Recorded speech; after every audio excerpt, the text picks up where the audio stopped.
daquele mesmo reino, e depois deles se levantará outro, o qual será diferente dos primeiros, e abaterá a 3 reis. Proferirá palavras contra o Altíssimo, magoará os santos do Altíssimo, e cuidará em mudar os tempos e a lei, e os santos lhe serão entregues nas mãos por um tempo, 2 tempos e metade de um tempo. Mas depois se assentará o tribunal para lhe tirar o domínio, para o destruir e o consumir até o fim. O reino e o domínio e a majestade dos reinos debaixo de todo o céu serão dados ao povo dos santos do Altíssimo. O seu reino será reino eterno, e todos os domínios o servirão e lhe obedecerão. Aqui terminou o assunto. Quanto a mim, Daniel, os meus pensamentos muito me perturbaram, e o meu rosto se empalideceu, mas guardei estas coisas no coração. Amém. Vamos orar, meus irmãos. Senhor, nós te louvamos nesta manhã, o Senhor nos dá, por estarmos aqui na tua casa, por estarmos congregados para buscar a tua face em adoração.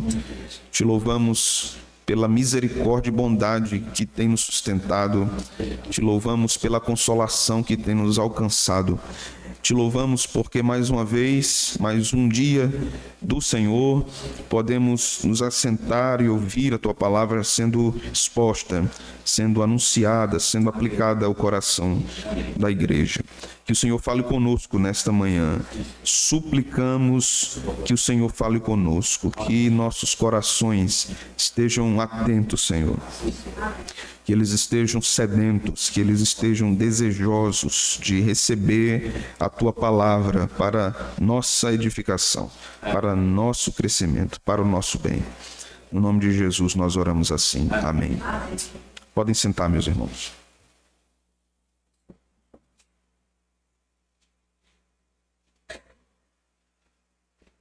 Retornamos hoje às nossas exposições em Daniel, para recapitularmos um pouco o início do capítulo 7. Temos uma nova fase do livro de Daniel, ou uma segunda grande parte no livro deste profeta tão importante no Antigo Testamento, principalmente no que se refere às coisas relacionadas ao fim, ao que nós chamamos de questões apocalípticas. O livro de Daniel não é todo um gênero apocalíptico, um gênero profético. Nós temos também narrativas. Até o capítulo 6, nós observamos várias histórias sendo contadas, e o objetivo dessas histórias sendo contadas no capítulo 6, como os livramentos que Deus deu a Daniel na cova dos leões, o livramento que Deus deu aos seus amigos na fornalha de fogo ardente, o livramento que Deus deu a Daniel e a seus amigos lá no início, quando um rei queria a revelação do seu sonho a respeito da estátua e ninguém podia dar. Esta parte revela para aqueles que estavam fora da comunidade de Israel, fora do povo da aliança, como Deus de Israel é poderoso e protege o seu povo. Então a primeira parte demonstra o poder, o governo, a soberania de Deus e o controle de Deus sobre a história como um todo. Deus preserva o seu povo dentro de uma estrutura de pecado posta no mundo. Então é um anúncio para fora. A primeira parte é um anúncio para os pagãos, para os ímpios. A segunda parte se refere a um direcionamento mais específico para o povo da aliança, para o povo de Israel. Embora na primeira parte, nas antigas narrativas da primeira parte, nós já observemos profecias sendo postas diante do povo, como o caso da revelação do sonho de Nabucodonosor a respeito da grande estátua com cabeça de ouro, peito de prata, ventre de bronze e pernas de ferro e barro. Nos lembrando disso, nós também nos recordamos que a grande cabeça de ouro corresponde ao Império da Babilônia, o peito de prata corresponde ao Império Medo-Persa, o ventre de bronze ao Império Grego e as pernas de ferro e barro ao Império Romano, ao grande Império Romano. Quando nós, então, observamos a partir do capítulo 7, vamos ver este assunto retornar, mas agora com Daniel tendo visões. E no capítulo 7, no início, vemos animais sendo mostrados ali, que correspondem a cada parte da estátua. Cada animal corresponde a cada parte da estátua, como nós vimos na primeira parte da exposição do capítulo 7. Aqui, na segunda parte, nós vemos questões muito específicas a respeito do triunfo de Yahvé sobre esses grandes reinos que perseguiram o povo da aliança, reinos que causaram muitos problemas, muita opressão, muitas mortes dentro do povo da aliança. Muitos foram perseguidos no Império Babilônico, e o Império Babilônico levou cativo muitos judeus. Daniel ficou todo o cativeiro lá e não retornou, conforme nos ensina o seu livro e conforme nós vemos as listas depois. Nós observamos então que a partir de agora, questões apocalípticas são reveladas aqui. Muitas delas se cumpriram e muitas hão de se cumprir. Há muitos elementos nesse texto que nós lemos que ainda hão de se cumprir, principalmente no que se refere à volta de Jesus. Esse texto fala sobre a segunda vinda de Jesus, sobre o juízo final, sobre o juízo temporal de Deus sobre os impérios, porque Deus tem dois grandes objetivos a nos ensinar nesse texto. O primeiro deles é que, mesmo que o povo da aliança, mesmo que a igreja sofra perseguições, opressões, problemas, dificuldades, apertos nesse mundo, por causa dos governos desse mundo, Deus há de julgar toda a corrupção. E esse texto não nos ensina apenas que Deus há de julgar no juízo final, ou no juízo do grande trono branco, como diz o livro do Apocalipse. Esse texto nos ensina que Deus há de julgar na história presente os governos corruptos que se levantam contra a igreja. Afinal, Paulo vai nos dizer na sua epístola aos Coríntios de que aquele que destrói o templo de Deus, Deus o destruirá. O templo de Deus é a igreja, o santuário de Deus é a igreja. E isso vai sendo mostrado aqui. Qual é a parte mais difícil de entendermos a literatura apocalíptica? São os símbolos. A literatura apocalíptica é cheia de símbolos, cheia de códigos, e esses códigos precisam ser entendidos para que nós entendamos a mensagem que está sendo transmitida. Se os irmãos estiverem atentos a tudo que nós vamos ver em termos de simbologia até o final do livro de Daniel, mais à frente, no futuro próximo, quando nós chegarmos à exposição do livro do Apocalipse, a compreensão do Apocalipse vai ser mais clara, vai ser mais edificante, vai ser mais penetrante nos nossos corações. Mas vamos lá. Observe comigo algumas coisas importantes aqui a partir do verso 9. Daniel diz que continua olhando nas visões da sua mente, até que foram postos uns tronos. Diante dele estavam tronos. Observe. Anteriormente ele estava falando de impérios. Trono fala de impérios. Trono fala de reinos, ou de reis, ou de um rei. Ele continua dizendo: e o ancião de dias se assentou num trono. Tinham tronos, e o ancião de dias que ele viu estava sentado em um trono. E por que esse ancião de dias estava sentado nesse trono? Nós vamos saber, mas continue observando. Sua veste era branca, como a neve. Os cabelos da cabeça, como pura lã.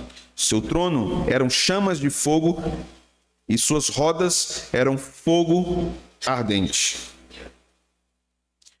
O ancião de dias é a primeira figura que nós devemos entender quem é no texto.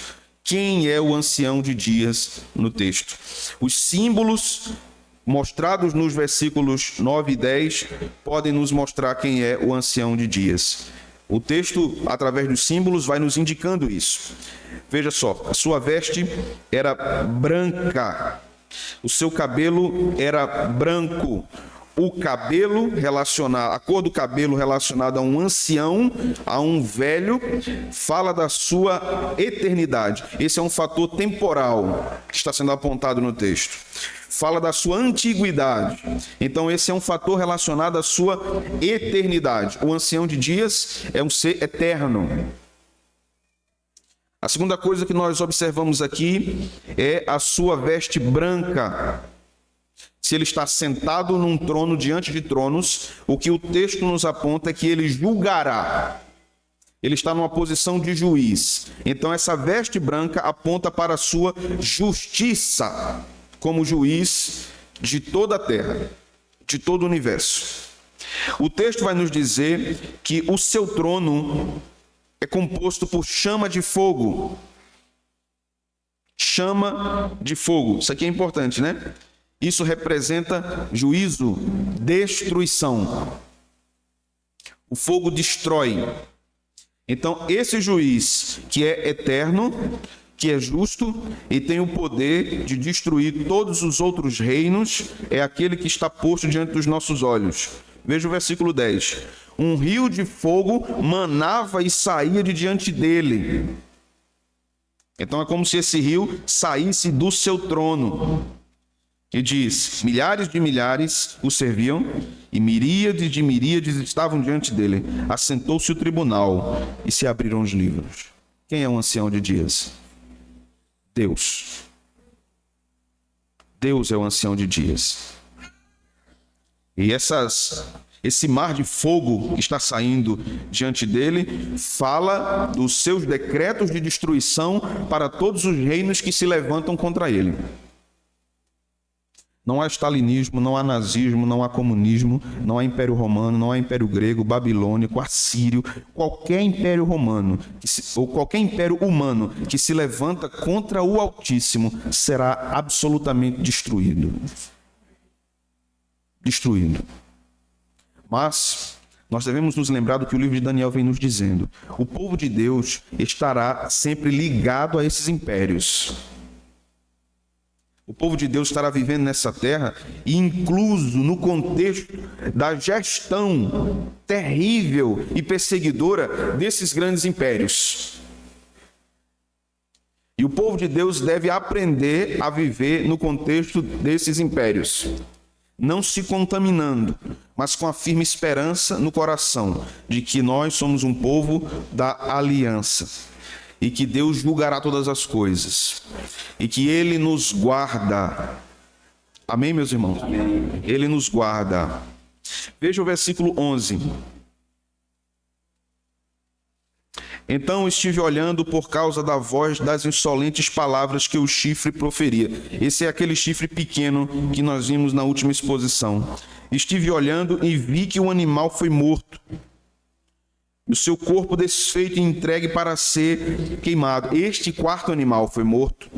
Veja o verso 12. Quanto aos outros animais, foi-lhe dado domínio, todavia foi-lhe dada prolongação de vida por um prazo de tempo.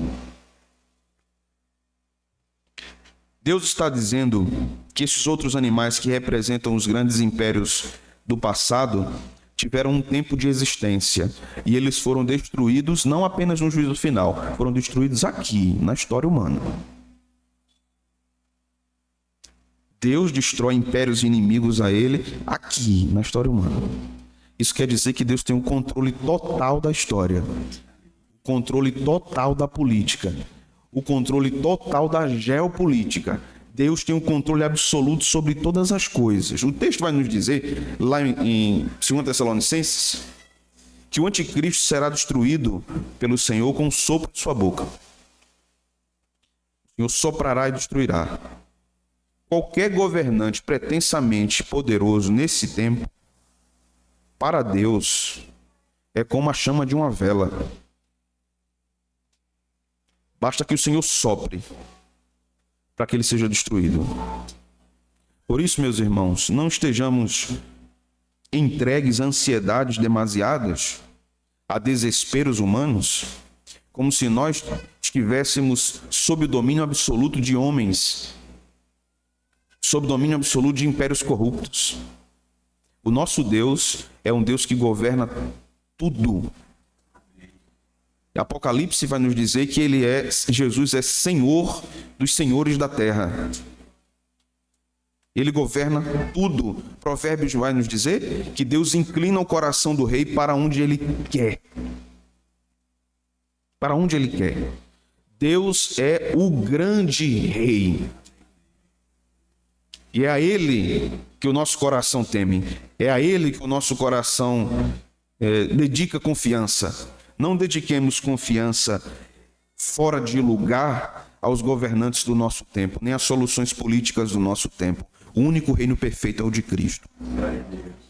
O único reino justo é o de Cristo.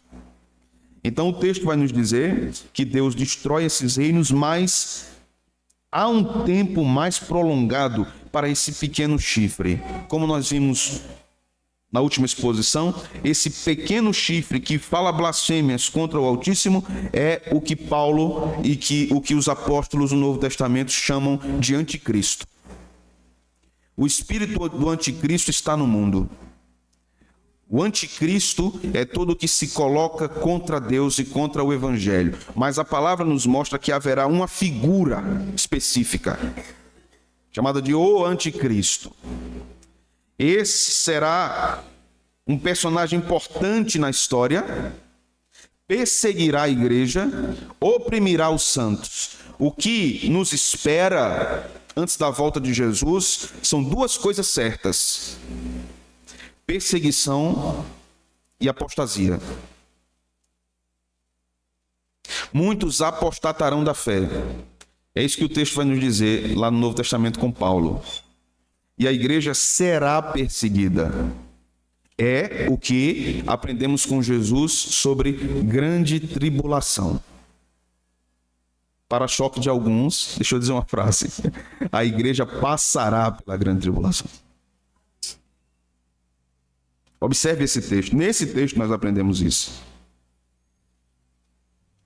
Veja só. Observe o verso 13 agora. Primeiro, antes de lermos, o cenário foi posto de Deus, o ancião, julgando todos os impérios. Todos os tronos estão diante dele. Ele julgará, destruirá todos os reinos. Essa é a cena inicial, certo? Mas essa é uma cena que está, em termos cronológicos, depois do que nós vamos ver aqui a partir do versículo 13. Então, a literatura apocalíptica não segue uma ordem cronológica. Se você fica procurando sempre uma ordem cronológica, aí você vai realmente se confundir.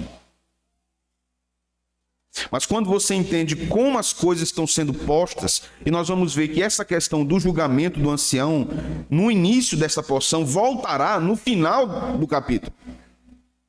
Ela será enfatizada de novo. Então Daniel, nessa porção, começa mostrando o grande evento. E depois ele começa mostrando o que acontecerá antes da chegada do grande evento. Preste atenção. É como se eu dissesse assim, um exemplo. Aconteceu um grande acidente na saída da cidade de Caruaru. E aí eu começo contando a história para vocês, dizendo assim: um carro virou, morreram tantas pessoas, sei que lá. Eu começo falando do evento. E aí depois de eu dizer isso, eu começo a dizer o que aconteceu até que o evento se consumasse. Da mesma forma, você entende uma notícia jornalística. Você olha para a chamada da matéria e aquilo em 5 linhas, em um pequeno parágrafo, deve demonstrar tudo o que a notícia quer dizer. Mas obviamente está resumido ali, né? Então bons jornalistas fazem isso. Em poucas linhas, eles resumem tudo o que será dito depois. E no resto da notícia, você tem um detalhamento de tudo aquilo, né? Então nós chamamos isso de o lead da notícia. Então é exatamente o que Daniel está fazendo aqui. Ele mostra o grande evento do julgamento e depois ele começa a mostrar tudo o que antecede a esse evento e volta de novo para esse evento de juízo. Então veja a partir do verso 13. Eu estava olhando nas minhas visões de noite, e eis que vinha com as nuvens do céu um como filho do homem. Quem é este? Cristo. Jesus Cristo. Ele mesmo se designa assim nos evangelhos, o Filho do Homem. Então, este é um termo profético relacionado a Jesus. Então, o texto no versículo 13 está relatando a segunda vinda de Cristo. o retorno de Cristo. Mas vai observando. Eu estava olhando nas minhas visões de noite e eis que vinha com as nuvens do céu um como filho do homem, e dirigiu-se ao ancião de dias, e o fizeram chegar até ele. Foi-lhe dado domínio. Observe, foi-lhe dado domínio e glória, o reino, para que os povos, nações, homens de todas as línguas o servissem. O seu domínio é domínio eterno, que não passará, e o seu reino jamais será destruído. O texto vai nos dizendo que quando o Filho do Homem vem, o seu reino é instalado eternamente. Vocês entenderam isso? Não há uma vinda secreta. Não há um arrebatamento secreto. Há uma vinda única, a segunda vinda de Cristo. Ele vem, nessa vinda ele ressuscita os mortos, transforma os vivos, e o seu reino é instalado. Não há fases na segunda vinda. O Apocalipse vai dizer que quando ele vier, todo olho o verá. Todo olho o verá. Toda língua confessará, Paulo vai dizer isso em Filipenses, todo joelho se dobrará, e todos dirão que ele é o Senhor, para a glória de Deus Pai. Essa porção demonstra a vinda de Jesus e a instalação agora absoluta do seu reino. Ele já é rei, ele já reina. Mas esta vinda é a consumação do reino. Ele vem agora para reinar eternamente. Agora, continue vendo comigo o texto no versículo 15. Quanto a mim, Daniel, o meu espírito foi alarmado dentro de mim, e as visões da minha cabeça me perturbaram. Obviamente, tudo isso para Daniel era algo assustador, novo, profético. Mas deixe-me levar vocês para outros textos para entenderem o que vimos até aqui. Vá comigo para Mateus 25.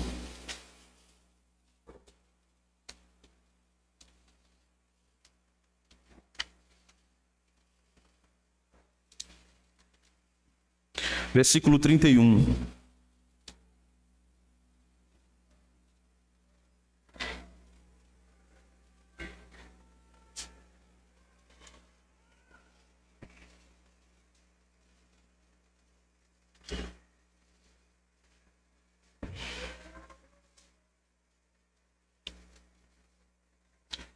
Quando vier o Filho do Homem, observe o termo, quando vier o Filho do Homem, na sua majestade, e todos os anjos com ele, então se assentará no trono da sua glória. Filho do Homem, vinda, trono. Né? Mesma linguagem de Daniel. 32. E todas as nações serão reunidas em sua presença. E ele separará uns dos outros, como o pastor separa os cabritos, as ovelhas. E porá as ovelhas à sua direita, mas os cabritos à sua esquerda. O lado direito, a destra de Deus, é sempre mostrada como um símbolo de soberania e também de graça. Então, as ovelhas estarem do lado direito demonstra o favor de Deus sobre os seus eleitos. Verso 34. Então dirá o rei, observa a linguagem, viu? Dirá o rei que está no trono, aos que estiverem à sua direita: vinde benditos de meu Pai. Referência ao ancião de dias em Daniel 7. Entrai na posse do reino que vos está preparado desde a fundação do mundo. Porque tive fome e me deste de comer, tive sede e me deste de beber. Era forasteiro e me hospedastes. Estava nu e me vestistes, enfermo e me visitastes, preso e fostes ver-me. Então perguntarão os justos: Senhor, quando foi que vimos tivemos com fome e demos de comer, ou com sede e demos de beber? E quando te vimos forasteiro e te hospedamos, ou nu e te vestimos? E quando te vimos enfermo ou preso e fomos te visitar? O rei respondendo lhes dirá: em verdade vos afirmo que sempre que o fizestes a um desses meus pequeninos irmãos, a mim fizestes. Então o rei dirá também aos que estiverem à sua esquerda: apartai-vos de mim, malditos, para o fogo eterno, preparados para o diabo e seus anjos. Porque tive fome e não me deste de comer, tive sede e não me deste de beber, sendo forasteiro não me hospedastes, estando nu não me vestistes, achando-me enfermo e preso não fostes ver-me. E eles lhe perguntarão: Senhor, quando foi que te vimos com fome, com sede, forasteiro, nu, enfermo ou preso e não te assistimos? Então lhes responderá: em verdade vos digo que sempre que o deixastes de fazer a um dos mais pequeninos, a mim deixastes de fazer. Irão estes para o castigo eterno, porém os justos para a vida eterna. Este é o juízo final. Aí você pode perguntar: e por que Jesus está frisando as obras? Porque as obras aqui são resultado de um coração transformado. Não são essas obras que salvam, mas é o resultado de um coração transformado. Agora vamos ler outro texto. 2 Tessalonicenses, capítulo 2, versículo de 1 a 4. Esse texto é uma correspondência ao pequeno chifre que Daniel menciona, e Paulo fala sobre ele usando outros termos. 2 Tessalonicenses 2, verso de 1 a 4. Mas preste bastante atenção na linguagem de Paulo. Irmãos, no que diz respeito à vinda de nosso Senhor Jesus Cristo e à nossa reunião com Ele, nós vos exortamos aqui: não vos demovais da vossa mente com facilidade, nem vos perturbeis, quer por espírito, quer por palavra, quer por epístola. Isso quer dizer que eles tinham recebido alguma literatura que estava pervertendo o que Paulo tinha ensinado. Como se procedesse de nós, supondo tenha chegado o dia do Senhor. Esse dia aqui não é o domingo, esse dia é a volta de Cristo. Então os irmãos estavam perturbados quanto a essa questão. Paulo diz no verso 3: ninguém de nenhum modo vos engane, porque isto não acontecerá sem que primeiro venha a apostasia e seja revelado o homem da iniquidade, o filho da perdição. Este é o chifre pequeno. Verso 4: o qual se opõe e se levanta contra tudo que se chama Deus ou é objeto de culto. Isso está em Daniel. A ponto de assentar-se no santuário de Deus, ostentando-se como se fosse o próprio Deus. Veja que é um relato muito semelhante ao que Daniel está falando lá no seu livro. Volte comigo então para lá. Vamos ver o desdobramento de tudo isso agora a partir do verso 16. Cheguei-me a um dos que estavam perto e lhe pedi a verdade acerca de tudo isso. O texto não diz quem era este que estava perto de Daniel, mas possivelmente um anjo. Assim ele me disse e me fez saber a interpretação das coisas. Disse então o mensageiro: estes grandes animais que são quatro reis que se levantarão da terra. Mas os santos do Altíssimo receberão o reino e o possuirão para todo sempre, de eternidade a eternidade. Observa a semelhança com a linguagem do Novo Testamento. Este homem se levantará contra a igreja, mas ele será derrotado, e a igreja reinará com Cristo para sempre. Verso 19. Então tive desejo de conhecer a verdade a respeito do quarto animal, que era diferente de todos os outros, muito terrível, cujos dentes eram de ferro, cujas unhas eram de bronze, que devorava, fazia em pedaços e pisava aos pés o que sobejava. E também a respeito dos 10 chifres que tinham na cabeça, e do outro que subiu diante do qual caíram 3, daquele chifre que tinha olhos e uma boca que falava com insolência e parecia mais robusto do que os seus companheiros. Eu olhava, e eis que este chifre fazia guerra contra os santos e prevalecia contra eles. significa isso? Nós observamos na literatura do Novo Testamento, com respeito ao fim de todas as coisas e a vinda da grande tribulação e a ascensão do anticristo, que em termos temporais haverá certa vitória do anticristo. Por isso que o texto diz, prevalecia. Mas essa não é uma vitória eterna. A vitória eterna é da igreja. Por isso que Paulo diz, em Cristo nós somos mais que vencedores. Ele prevalecerá um tempo. E esse tempo é na grande tribulação. E observe que ele faz guerra contra os santos. Então não se sustenta a ideia de que Cristo vem num arrebatamento secreto e os que não estiverem preparados ficarão. E esses que ficarão é que serão oprimidos pelo anticristo. O texto está dizendo aqui, os santos. São os santos que serão oprimidos pelo anticristo. Essa é uma referência à igreja. Essa linguagem de santos é usada por Paulo várias vezes para a igreja. E já sabemos, de acordo com as Escrituras, que uma vez que alguém foi salvo, ele não perde a sua salvação. Então, o que é que garante que um crente estará com Deus na eternidade? Quem garante é Cristo. Não sou eu que garanto. É Cristo que garante. Por isso eu tenho confiança de que quando Ele vier, estaremos com Ele, porque é por causa dEle que estaremos com Ele, não é por causa de nós. Não é pelo que eu faço. Aí alguém, às vezes um crente pergunta, né? E se um crente estiver pecando tal pecado? Todos estarão pecando algum pecado quando Cristo voltar. Você vai deixar de ser pecador? E mesmo que você não esteja fazendo nada, você já é pecador. Você já é pecador. Então todos estarão numa condição ainda de pecaminosidade, embora remidos. O que garante-nos é o que Pedro diz, somos sustentados pelo seu poder. Ele nos sustenta com as suas mãos. E quando Cristo voltar, toda a sua igreja, todos os eleitos estarão com ele. Por isso que ele disse, eu não perderei nenhum. Eu confio em Cristo. Eu confio no que ele disse.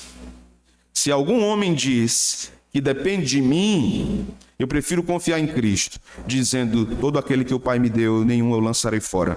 Eu não perderei nenhum, nenhum se afastará de mim, nenhum se perderá. É o que Jesus vai dizer, né? Então, aqui o apontamento é que sim, nós passaremos por grande tribulação. Que o Senhor nos ajude, não é? Que o Senhor nos sustente. Que o Senhor nos mantenha firmes, mas a grande tribulação também será um instrumento de santificação.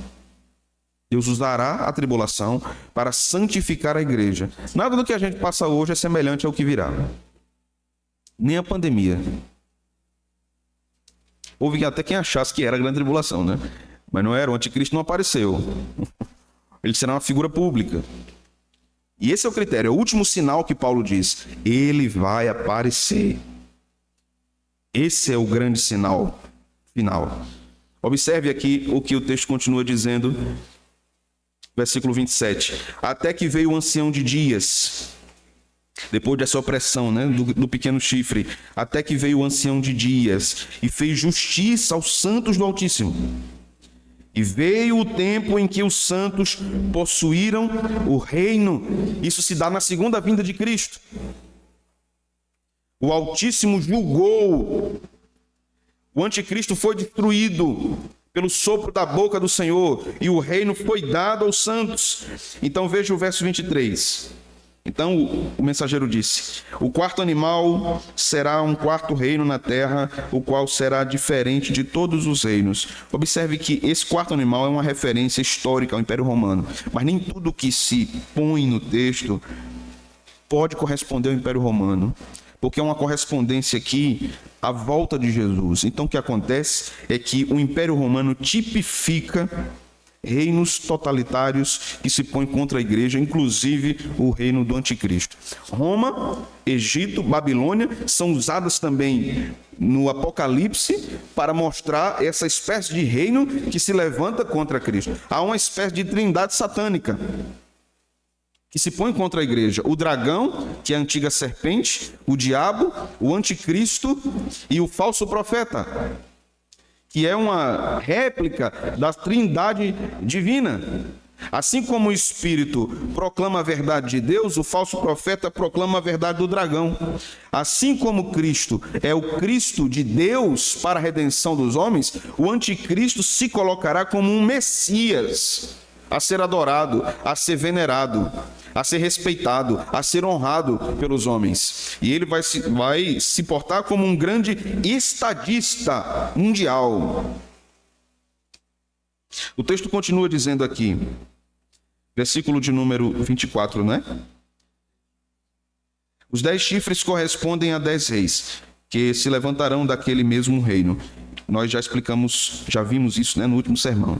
E depois deles se levantará outro, o qual será diferente dos primeiros, e abaterá 3 reis. Proferirá palavras contra o Altíssimo. Observa a linguagem de Paulo lá em 2 Tessalonicenses. Mesmo ensino. Proferirá palavras contra o Altíssimo, magoará os santos do Altíssimo. Paulo se refere a isso aqui. E cuidará de mudar os tempos e a lei, e os santos lhe serão entregues nas mãos por um tempo, 2 tempos e metade de um tempo. A ideia aqui é a metade de uma semana. Né? A metade de uma semana. É uma ideia simbólica. Não é uma ideia literal. Uma ideia simbólica. Por quê? Porque o mundo foi criado em uma semana. Deus cria o mundo em uma semana. Esse é um período estabelecido por Deus. Mais à frente, em Daniel 9, nós vamos estudar sobre as 70 semanas. As famosas 70 semanas, né? Se não assistiu Deixados para Trás ainda, agora que estão publicando de novo, não assista. Para que não dê um nó no seu juízo aqui, né? Porque tem crente que estudou escatologia assistindo Deixados para Trás. Mas Deixados para Trás, pastor, diz que eu quero saber Deixados para Trás. Eu quero saber o que a Escritura está dizendo. Né? Mas muitos ficaram condicionados com aquilo, né? O cabo foi arrebatado, aí a roupa ficou toda dobradinha assim em cima do... Bonito, né? Ela é uma obra ficcional, de cunho dispensacionalista, mas ficcional. Então os crentes pegam esses negócios ficcionais e transformam em livro teológico. Né? Cuidado com isso. Veja depois o verso 26, então. Mas depois se assentará o tribunal para lhe tirar o domínio do pequeno chifre, para o destruir e o consumir até o fim. O reino e o domínio e a majestade dos reinos debaixo de todo o céu serão dados ao povo dos santos do Altíssimo. Seu reino será reino eterno. Não há uma referência a um reino literal milenar. Há uma referência a um reinado eterno. E o que são os 1000 anos, pastor? Quando você lê Apocalipse, eu vou fazer uma exposição em Apocalipse, eu vou explicar isso com mais propriedade, mas quando você lê Apocalipse, quando você lê os 4 cavaleiros do Apocalipse, você acha que vai ser daquele jeito mesmo? 4 cavalos, um de cada cor, voando pelo meio do mundo, fazendo a desgraça. Você acha que vai ser daquele jeito? É simbólico. Aquilo é simbólico.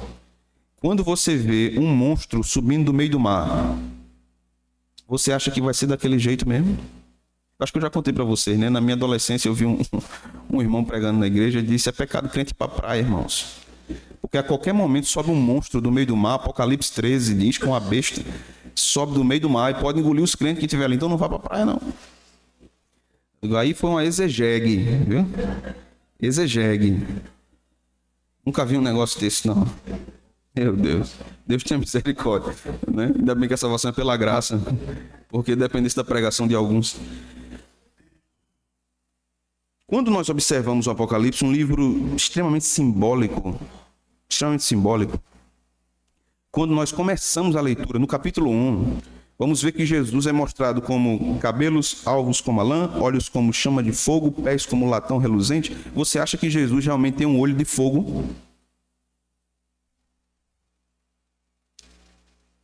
Aquilo é simbólico. Então, por que quando chegamos em Apocalipse 20, achamos que os 1000 anos são literais, se todo o resto do livro é simbólico? Os 1000 anos simbolizam uma ideia de completude. Não é literal. Como o resto do livro não é literal. Quando eu digo não é literal, eu não estou dizendo que não é verdadeiro. Não é isso que eu estou dizendo. É verdadeiro. Mas a linguagem é simbólica. O reino é um reino eterno. Quando ele foi instalado, é por toda a eternidade. Mas qual é a ideia vigente? Jesus reina 1000 anos, aí Satanás é solto, aí pinta a miséria no mundo de novo, e aí depois é que a coisa se encaixa. Isso não tem sentido, irmãos. Não tem sentido. Mas nós vamos chegar lá em Apocalipse. Veja só, deixa eu fazer aqui algumas aplicações. Este ensino não está registrado apenas para nos informar a respeito do futuro. Esse ensino nos ensina sobre as maldades humanas, sobre a sede de poder dos homens e o seu anseio em ser Deus no mundo. Este ensino nos ensina sobre as operações de Satanás nesses desejos humanos de se colocar como Deus sobre o povo, principalmente aqueles que estão em cargos políticos. Esse ensino nos ensina que não apenas os reinos antigos foram julgados por Deus na história, Deus os fez desaparecer. O reino babilônico não existe mais. O Império Romano não existe mais. O Império Grego não existe mais. Deus foi usando os sucessores, os impérios sucessores para abater os anteriores. Deus julga esses reinos na própria história. Abacuque nos mostra isso. Deus levantando os caldeus para julgar a pecaminosidade de Israel e Deus julgando os caldeus depois, através dos medo-persas. Deus vai conduzindo a história e julgando a pecaminosidade dos homens. Então, aprendemos, meus irmãos, que a nossa família, a nossa igreja, as nossas finanças, os nossos negócios, não dependem da política, dependem de Deus. Mas aprendemos também que nós podemos ser atingidos pelo mal que está vigorando em determinado tempo, em determinado lugar. A Escritura vai dizer que o anticristo oprimirá os santos. A igreja sofrerá na tribulação com a gestão desse terrível homem da iniquidade. Assim como a igreja sofre com governantes ruins. Mas o texto vai nos dizer consoladoramente no verso 27, o reino e o domínio e a majestade dos reinos debaixo de todo o céu serão dados ao povo, aos santos. Isso nos diz que todo sofrimento que nós vivemos aqui, nesses termos, serão vencidos por Deus. E assim como Deus disse ao povo de Israel antes da entrada no Egito, antes da entrada na terra prometida, eu vencerei os inimigos, darei a vitória a vocês. Vocês devem lutar, mas quem vence as batalhas sou eu. E darei a vocês a terra prometida. Da mesma forma, isso se aplica a nós. Nós lutamos, nós continuamos, nós perseveramos, e é Deus que dá a vitória e nos entrega o seu reino. Isso é fruto da graça de Deus para nós. Às vezes eu escuto alguns crentes falando, alto,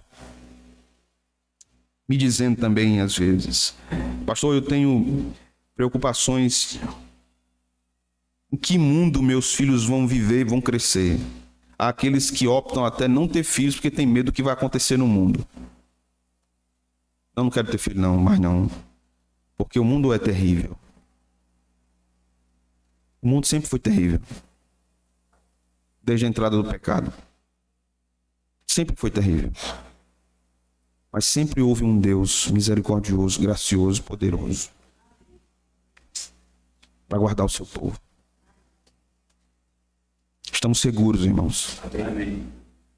Ainda que o terror nos assole, ainda que um dia entrem homens dentro do nosso templo e assassinem um ministro ou irmãos, estamos seguros. Ainda que muitos de nós sejam abatidos pela perseguição, como em países árabes acontece, estamos seguros, porque nada pode nos separar do amor de Deus que está em Cristo Jesus. Nenhum poder terreno pode nos separar. Os homens podem matar a nossa carne, se Deus permitir, mas não podem matar a nossa alma, porque a nossa alma já recebeu vida, e o nosso corpo também. Na vinda de Jesus seremos ressuscitados.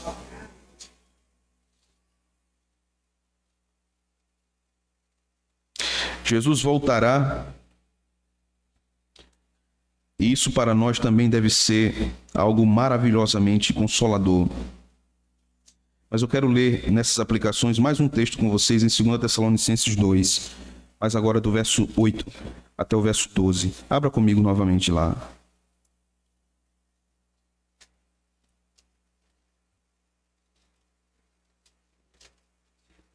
Segunda Tessalonicenses 2, a partir do versículo 8.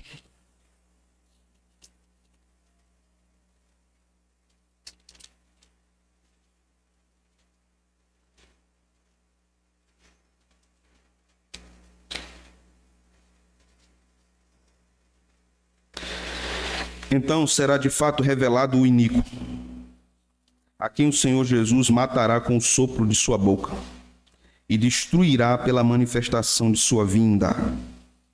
Ora, o aparecimento do iníquo é segundo a eficácia de Satanás, com todo o poder, sinais, prodígios da mentira. Agora observe, se no nosso tempo se levanta um homem prometendo coisas temporais ao povo, se eles já são tidos como um Messias, imagina isso.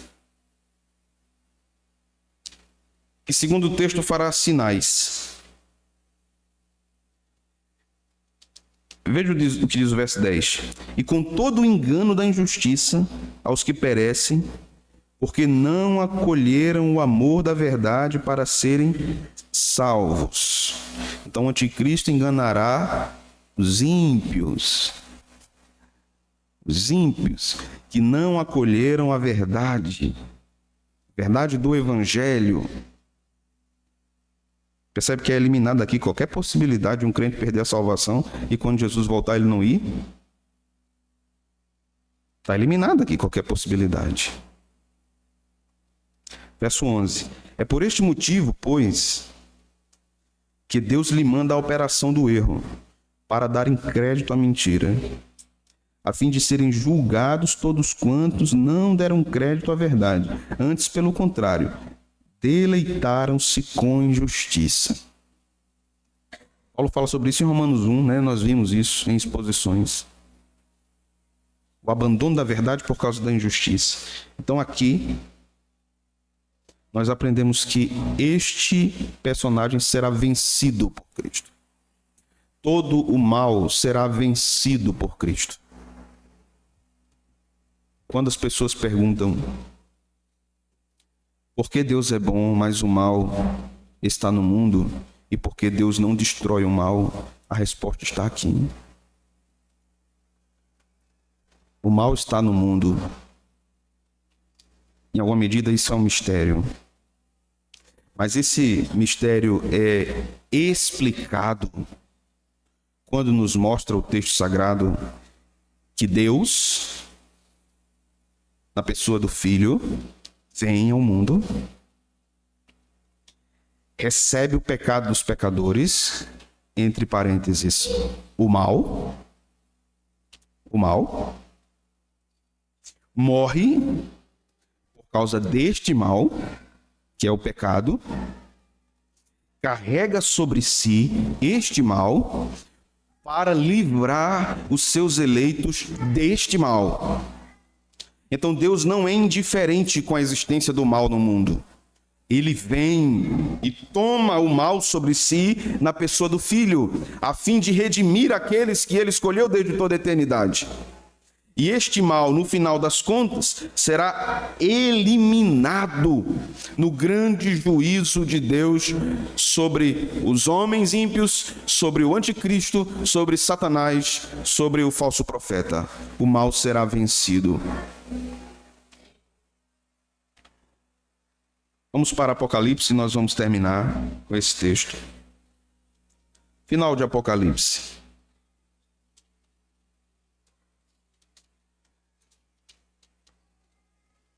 Ou melhor, perdão, capítulo 12 de Apocalipse, irmãos.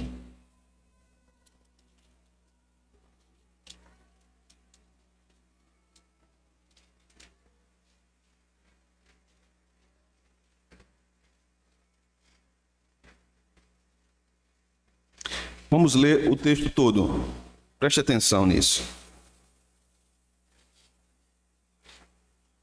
Viu-se grande sinal no céu, a saber, uma mulher vestida do sol, com a lua debaixo dos pés e uma coroa de 12 estrelas na cabeça, que, achando-se grávida, grita com as dores de parto, sofrendo tormentos para dar à luz.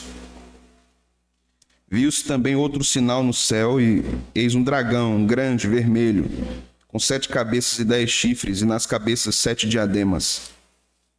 A sua cauda arrastava a terça parte das estrelas do céu, as quais lançou para a terra, e o dragão se deteve em frente da mulher, que estava para dar à luz, a fim de devorar o filho quando nascesse.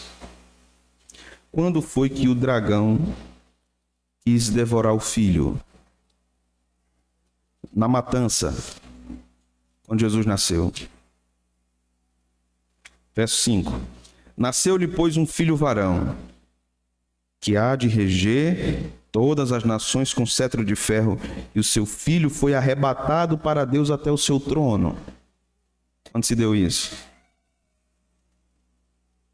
Veja o verso 6. A mulher, porém, fugiu para o deserto, onde lhe havia Deus preparado lugar para que nele a sustentem durante 1260 dias. Óbvio que isso aqui não é literal, não é? Deus só ia sustentar a mulher no deserto esses dias. Dessa mulher veio o filho, o rei. Esse número não é literal. Verso 7. Houve peleja no céu. Miguel e os seus anjos pelejaram contra o dragão. Também pelejaram o dragão e seus anjos. Todavia não prevaleceram, nem mais se achou lugar para eles.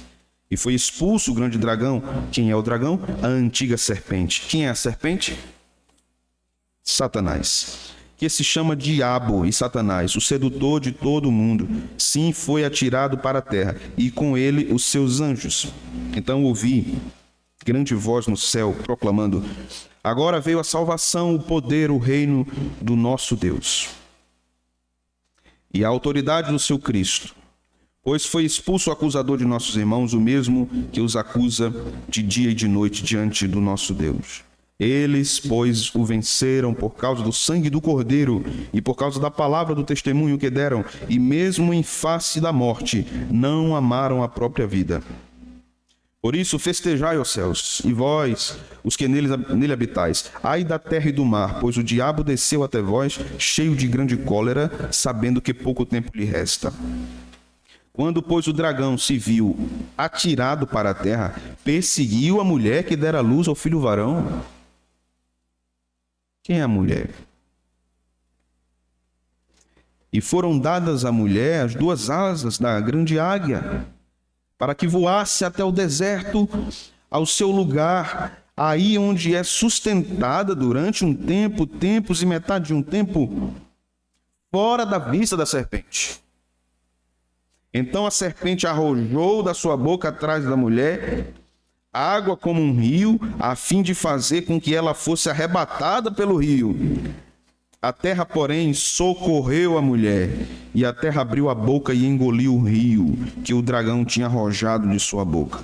Irou-se o dragão contra a mulher, e foi pelejar com o restante da sua descendência, os que guardam os mandamentos de Deus e têm o testemunho de Jesus, que se pôs em pé sobre a areia do mar. Deus sustenta a sua igreja. A mulher é a igreja. O Senhor nos sustentará até o fim, meus irmãos. Às vezes a gente pensa que não vai aguentar as lutas temporais presentes, mas a Escritura nos promete que Ele nos sustentará até o fim. E não pereceremos. O Senhor é conosco. O Senhor virá, voltará, instalará eternamente o seu reino. Um reino de justiça, de paz, de alegria, de amor. Um reino eterno, firmado na sua misericórdia, na sua graça, na sua bondade, onde jamais veremos injustiça alguma, onde jamais sofreremos nenhum tipo de dano, de nenhuma ordem, onde não mais haverá nenhum tipo de aflição, nenhum tipo de opressão. Não iremos mais nos preocupar com quem assumirá os poderes e encargos públicos. Nem urna terá mais. É um reino monárquico, o reino de Cristo, firmado para sempre, o grande supremo governante que regerá as nações com cetro de ferro. Jesus voltará. E essa é a esperança da igreja. Vamos orar? Senhor, nós te louvamos nessa manhã.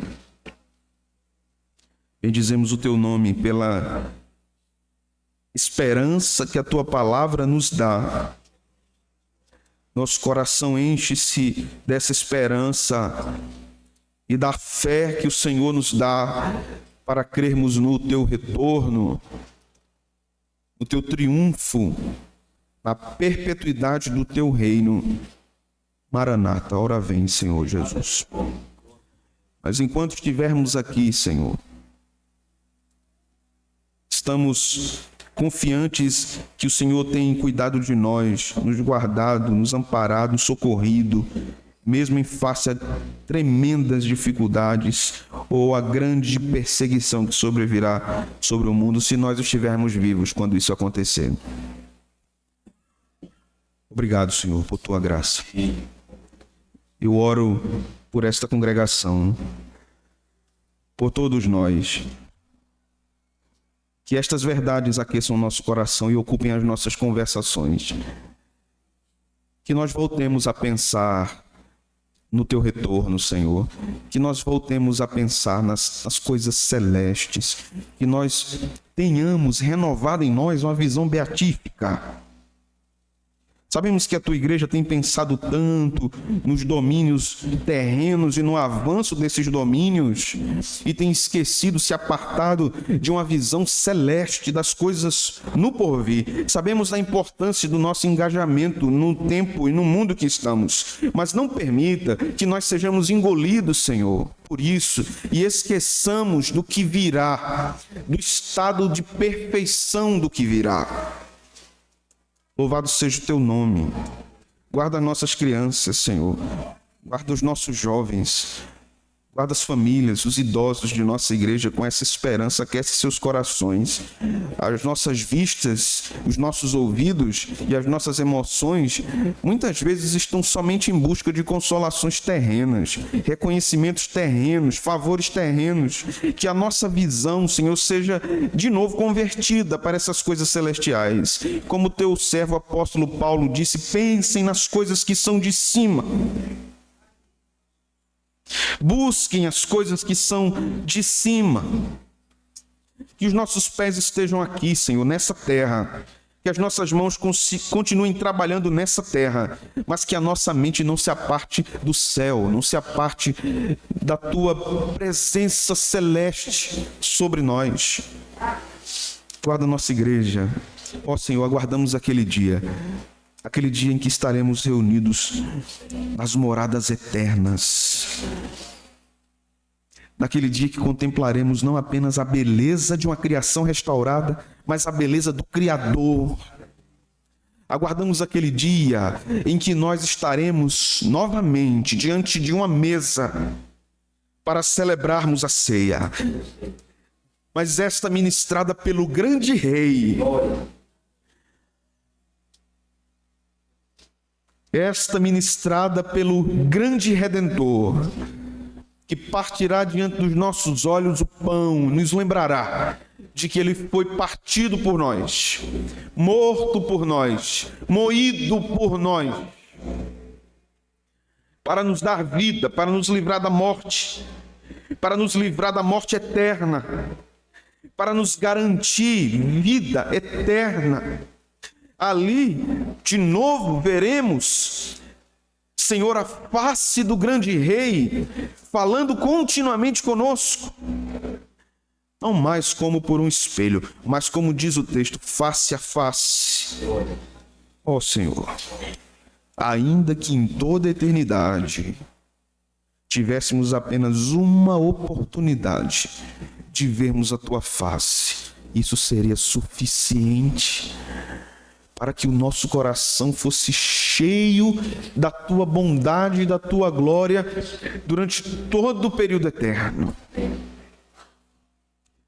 Mais do que encontrarmos entes queridos falecidos, mais do que reencontrarmos filhos que partiram, pais que partiram, irmãos que partiram, mais importante do que todos esses reencontros que serão de fato maravilhosos, serão maravilhosos, mas mais do que isso, será tremendo ver o Senhor ali, o Cordeiro, o Leão, o Rei, que reinará para sempre sobre nós. Amém. Meus irmãos, vamos